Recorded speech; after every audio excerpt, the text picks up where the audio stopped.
Hey, everybody, I'm Chris Metzler, one of the programmers here at SF DocFest. We're glad to be out in the world doing live in-person screenings and also making a lot of the films available at home. You've just had a chance to see the really wonderful film 40 Below, and we have director Marius Anderson here. Welcome, Marius. Thank you for having me. Very cool. Well, this was a neat film to kind of run across on the radar, and then a little serendipity had found out that one of our former DocFest Nonfiction Vanguard Award winners, Melody Gilbert, had helped produce the film, and we've got a chance to screen Melody's films over the years. So it's just kind of neat to run across a new project she was associated with, and it was just neat to go on this adventure with you and in watching the film. Right. Yeah. Thank Uh, you. so, Yeah, go ahead. well, I was wondering, so how did you kind of hear about this story, and had you ever kind of went and what was the kind of research process like? Yeah. So I'm from Germany originally. I moved to the US about 5 years ago, and I live in northern Minnesota in a city called Duluth. It's right on Lake Superior and about 3 hours drive north of Minneapolis. And I just always keep my eyes and ears open. I love documentaries. I love sports documentaries, especially. And pretty shortly after moving here, I heard from my father-in-law because he knew I love sports documentaries. And he told me about this crazy race, the Arrowhead 135. And he said that two brothers from his company had done the race and finished it. And that one of the brothers, after being out on the trail for 50 hours, started hallucinating and saw dancing moose in front of his eyes. And when I heard that, I thought, I've never heard that anyone doing any sports saying that they hallucinate at some point and something that crazy. And so I wanted to find out more, and my father-in-law told me a bit more, and then I started Googling and read a bit more and contacted the race director. And that's when it all started. And I asked him if I can film a documentary about the race. I find it so fascinating. And the first thing he said in the first 30 seconds we talked, he said, "Oh, you're from Germany. We love people from Germany. You should maybe first do the race and then later think about making a film." And I said, no, let's do it the other way around. Let me first make a documentary and then I think about it, depending on what I saw there. And luckily, he agreed to that. And that's kind of how it all started. And then I asked him, what would be a good character to follow? I wanted to not just show the race. I wanted to show it through the eyes of a participant. And he immediately told me about Bill. And I thought it was really fascinating that he achieved so much in his life, has had so many accomplishments, done quadruple Badwater, which is the equivalent to the Arrowhead, basically, but in extreme heat. It's in Death Valley, over 100 degrees temperatures. And he's done that race and even a quadruple Badwater, which is 4 times, back and forth. And but he had never finished this race. So when I heard that, I thought that sounds really fascinating. And contacted Bill, and then also I asked Ken, the race director, who else can you recommend? I want a second person, ideally a woman.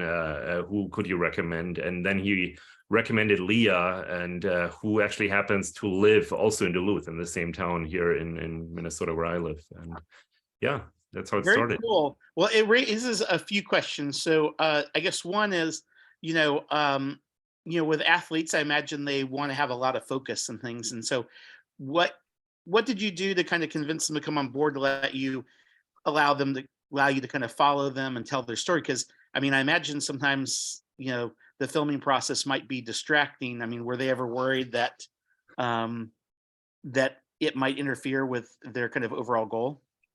That's actually a really great question. As a filmmaker, so this is my first feature, but I've done a lot of shorts and different kinds. And as a filmmaker, as a documentary filmmaker, I always hope to have these fly on the wall moments, the cinema verite, where I can just film and hopefully they don't really realize that I'm there. And it hardly ever works that people are just in their element and ignore you. Like usually if you film, let's say, especially, for example, in an office environment, as soon as people see a camera, they act differently. They're like, oh, I have to act differently now. I have to watch every word I do. This race and the preparation for it was just the absolute dream for a documentary filmmaker, because they have other things to do. They're out there for 60 hours at times, and they just have to make sure they survive. They make sure they finish, that they have enough food, enough water, and everything. I'm no concern to them at all, which was perfect for me. And especially at these checkpoints, there were so many people I filmed at the checkpoints, which I found really fascinating what they're doing there. And so many people I filmed there, they didn't even know there was a film crew there, and I was just able to film without them really noticing me. So to answer your question, no, there was never a concern from them before the race or for preparation, that they get distracted, not at all. And in fact, there's even one moment now after you saw the film, I didn't want to spoil anything, but now after you saw the film, when Simone from Brazil, when she drops out in the tent and has frostbites on her finger and cries and is really sad, I talked to her afterwards, like actually showed her like a screener recently, and she said, Marius, I swear to God, like there was nobody else in this tent. There was no camera person in this tent. I don't know how you got this footage. And that just showed she was so much in her element. And yeah, so that was a perfect example for a fly on the wall moment. Well, I know one of the questions probably many in the audience here is like, how in the world did you do this? I mean, in the sense of how did you train? And also like, I mean, as a filmmaker myself, I just imagine that there must be times where you might want to just quit, so how did you prepare for yourself, and how did you kind of, embrace the endurance that was needed for this moment? Yeah, I mean, it's funny. First of all, I could never do this race. I love to run half marathons. At some point, I want to run a full marathon, as the next step, but nothing like this. And however, everyone that does the race say it's primarily mental, and you hear that also in the film several times. So it's a big part of it is just not quitting and keep pushing. And I kind of like have the same thing. Like if I take on a film project, whatever it is, I just don't quit. I just keep pushing, and want to get to the finish line no matter what. And there were some moments where only a few moments, I would say, where I had a little bit of doubt or asked myself, why am I doing this? Like one example was several times during the race, I was filming. I had my camera. I filmed almost everything handheld. I had my camera rig, and I knew this scene would be really important right now.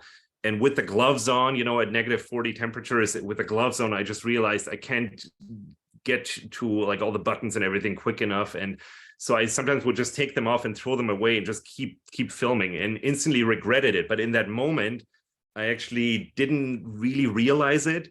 But after that scene was done, I would oftentimes realize what I had just done, and it would just be extremely cold. And like there were a few moments I remember clearly where I would run back to the car. The motor was still running, which you have to do in northern Minnesota, so your battery doesn't die. So I ran back to the car, which was sometimes like maybe 10 minutes away or so, and would just hold my hands like next to the to the fan, like to get hot air onto them for like 10 minutes. And those, wow, I would say, were the only moments where in that moment I would be like, why am I doing this? Nobody asked me to do this. Nobody hired me for this. It's all like, it was all my idea. And but there was the only little exceptions. Well, now that you've kind of gone through it and crossed the finish line with the film, what do you think are some of the kind of takeaways that you want the audience to have, I guess, from their experience, and also just what kind of pushes people to kind of participate in these kind of very ultra extreme sports? I wanted to make a film that is for all audiences, not only for athletes or extreme endurance athletes or sports enthusiasts. I wanted to try to make a film that is for young people, for old people, for everyone, for people that love the outdoors, but also for people that just want to enjoy a good story and a good documentary. And one thing I hope that people take away is maybe some people get motivated just to not quit, like Bill, he never quits, and he always comes back. And even if you don't win, even if you don't make it, you can still come back, and maybe someday you'll finish. And I love that about him. And it's extremely motivating to me. And I think that's also just life, you know, it's not always the perfect Hollywood ending that at the end he finally makes it and, you know, the big cheer and the big ending. It's life. No, not everyone can always win and always finish and always achieve everything they set out. But if you stand up again and if you keep trying again, maybe someday you will finish, or someday maybe you will win, like Leah did. And now after you watched it, you know that. And so yeah, hopefully people get motivated by that. For me personally, Leah and Bill are both big motivations. And oftentimes in my life, when I exercise myself, there are these moments where I think, you know, should I keep going now, or should I stop, or should I turn around? And I pretty much every time I exercise, I think of Bill actually, and I think, what would Bill do right now? And I know he wouldn't quit. He would keep pushing. And it's just mental. It's like your brain telling you, maybe you shouldn't do this, maybe you shouldn't take this risk, maybe you should not keep going. It's easier to sit on the couch. And so it's when I exercise, but also there are times when, you know, I have a 5 a.m. flight, for example, and I have to get up before 3 a.m. And it's not always fun, obviously, but in those moments, I quite often think of Bill, and like he would not be complaining right now, so I also shouldn't complain. That's pretty cool. Well, cool. Well, thanks again for sharing the film with us, Marius, and we're so excited to have it as part of SF DocFest. Good luck with getting the film out there in the world, and just you captured a really special story. Thank you so much. Looking forward to it. Thank you. Bye. Very cool. Oh, shoot.